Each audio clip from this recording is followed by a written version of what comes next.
I have a new letter. This one is going to be juicy, and it has to do with reading if somebody is flirting with you and what to do if you're interested in somebody and you have this little flirtation, but it's not really going anywhere and you don't know what to do.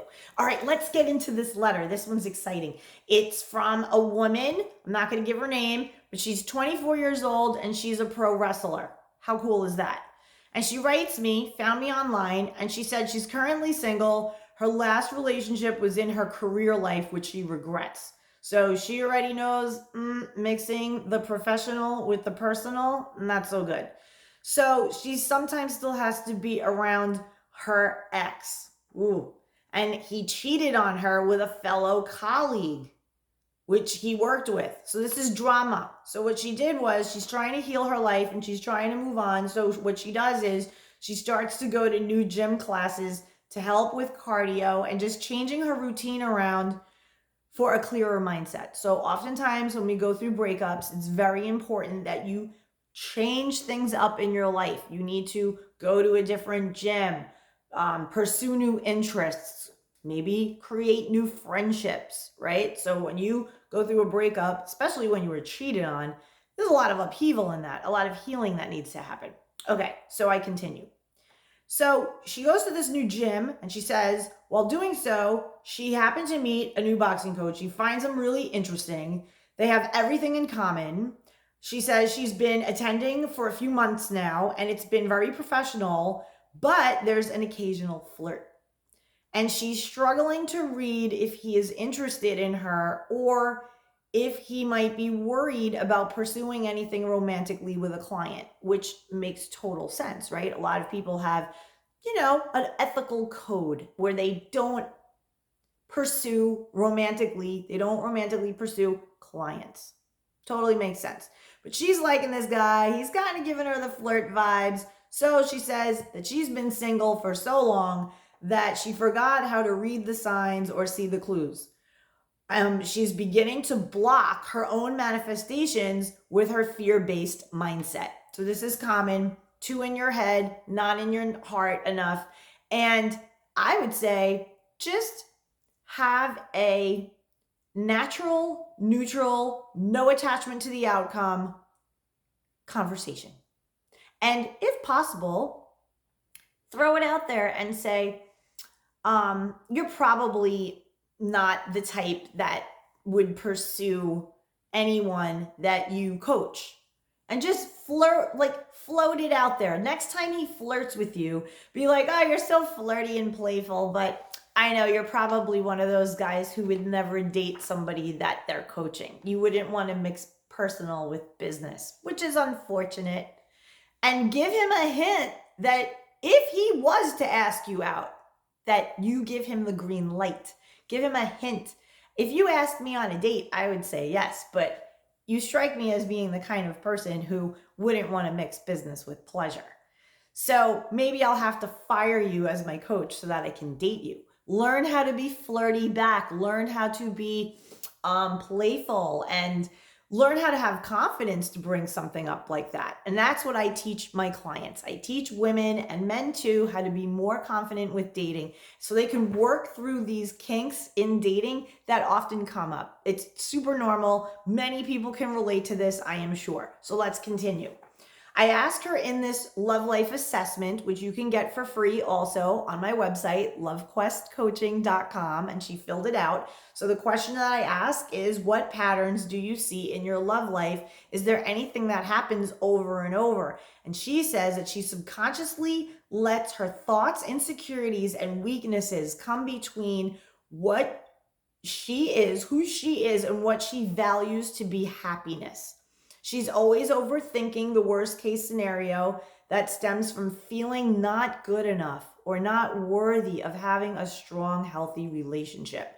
I feel that in the past, this is her words, I feel in the past I have trusted too easily and now I'm extra cautious and I think everything is over before it even begins. Well, that explains your reluctance to see if this flirtation can potentially be something. If you're afraid and you're operating out of fear, you're always going to be hesitant. You're not going to have trust of yourself. You're not going to just be like, hey, let's see what this guy is about, because you already negated it. You already went into the negative before you even started it. And that comes from a lack of self-trust. This whole business about feeling insecure, looking too much at your weaknesses, not being clear about your value and what you bring potentially to a partner, these are the things that need to be handled. These are the things that I can help you with, that I help clients with all the time. Really getting clear on what you want and your own value, what you bring to somebody.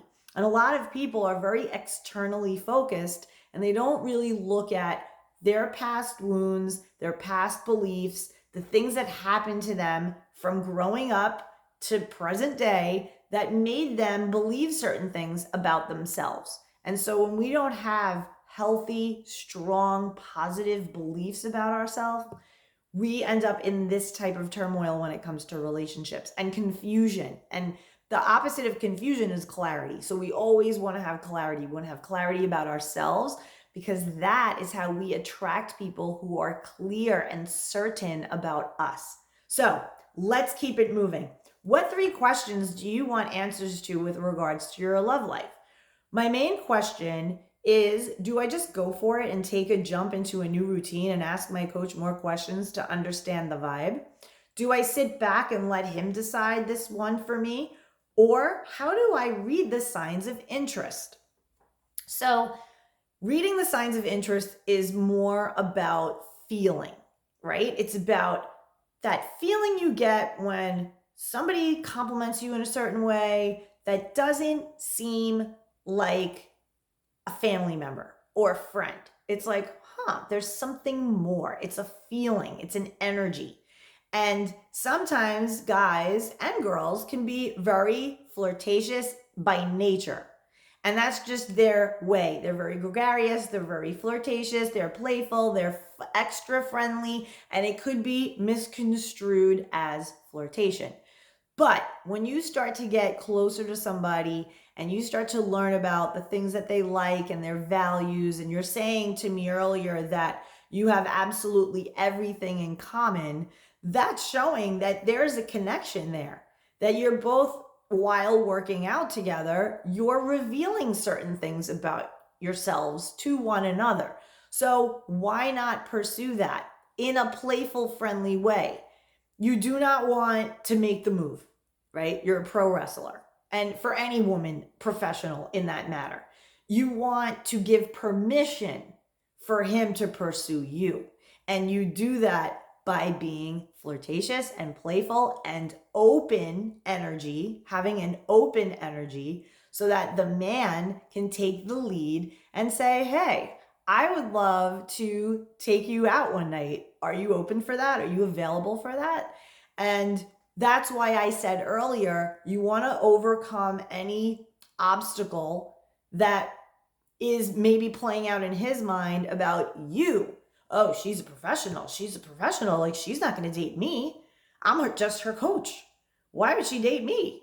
She probably has like access to guys like all over the place, like most guys think. But if you're playful one day and you say, are you flirting with me? Because that's okay. Something simple like that. Call him out on it. Be playful. You flirting with me right now? Because I kind of like it.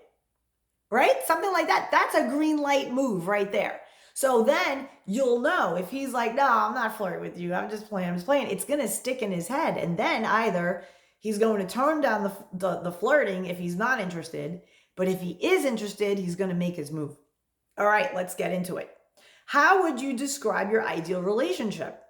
I would describe my ideal relationship, she says, as someone I can confide in no matter what the situation or outcome may be. A very caring, romantically driven relationship with no insecurities to cause restriction between us. A relationship where I am understood and I feel heard and seen no matter the mood of my partner. Okay, this is what I call the part of the assessment where you get to flip it and you get to give yourself the things that you want from a partner. So let's look at these things one by one. She says she wants someone that she can confide in.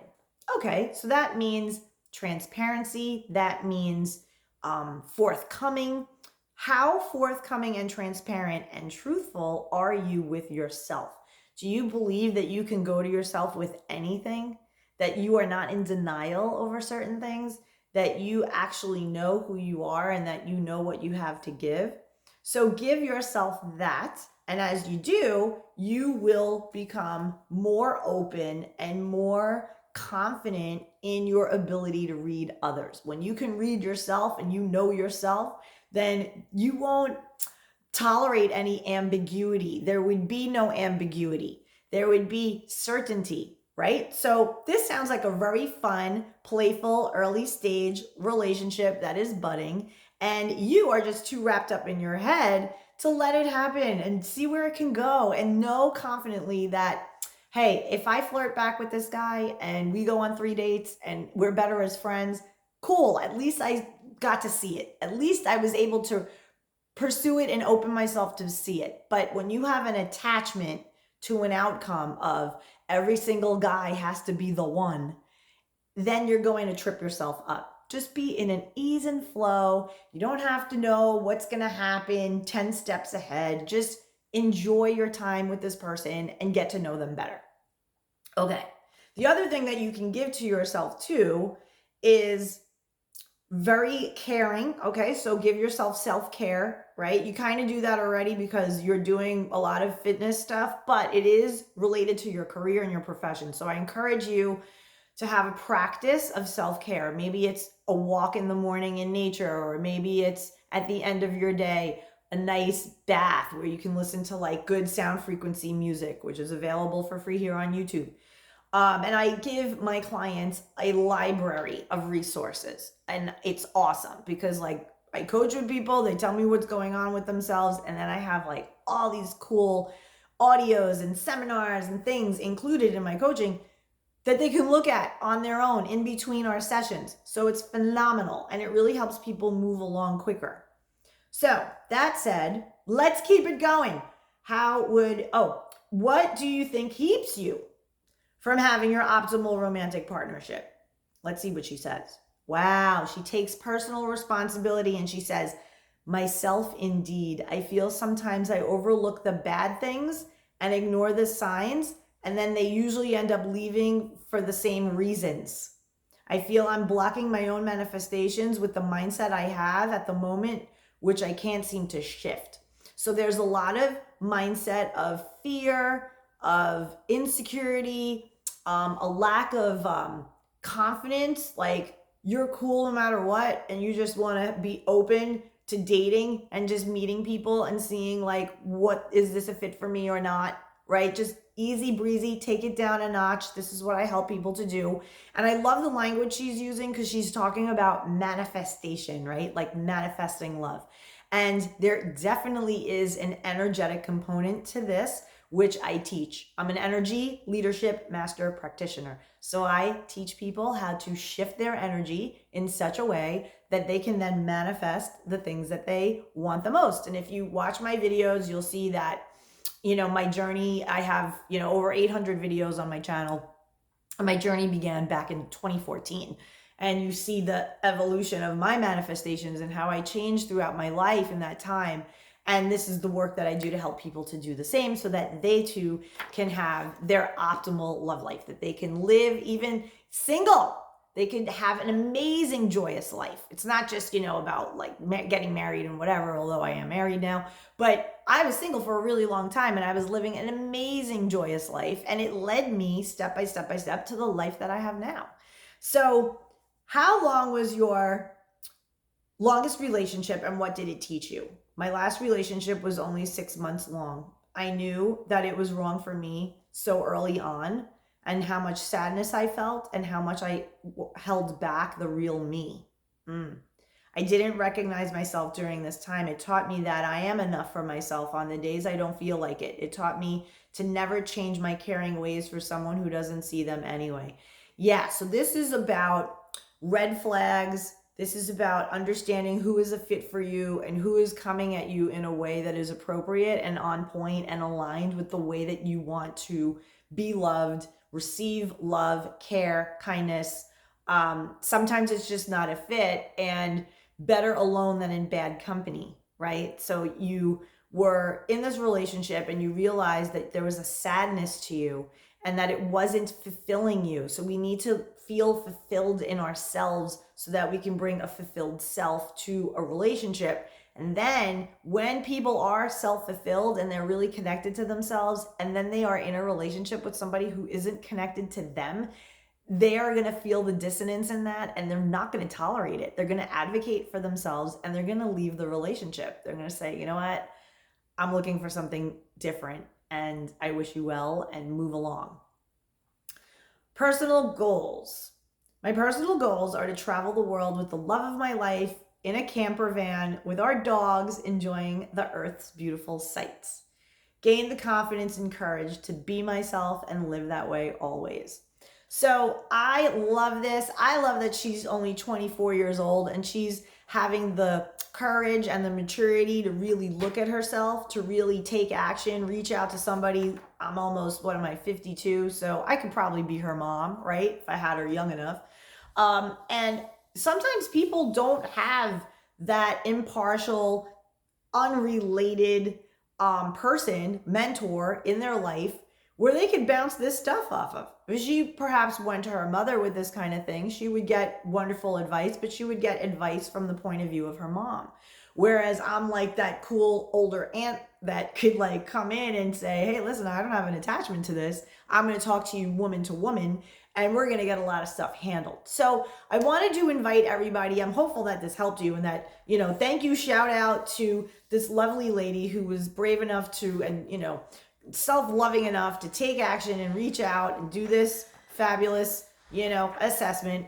And I invite all of you to do it too. And you can click the link in the description below to go to my website, LoveQuestCoaching.com. And there you will get a free love life assessment. And I get a bunch of them, and maybe yours will end up on a video too. Otherwise, have a great day. I'm so grateful you found me. Subscribe to my channel, hit the notification so that when this party starts, you get the invite. Thanks so much, guys. Bye.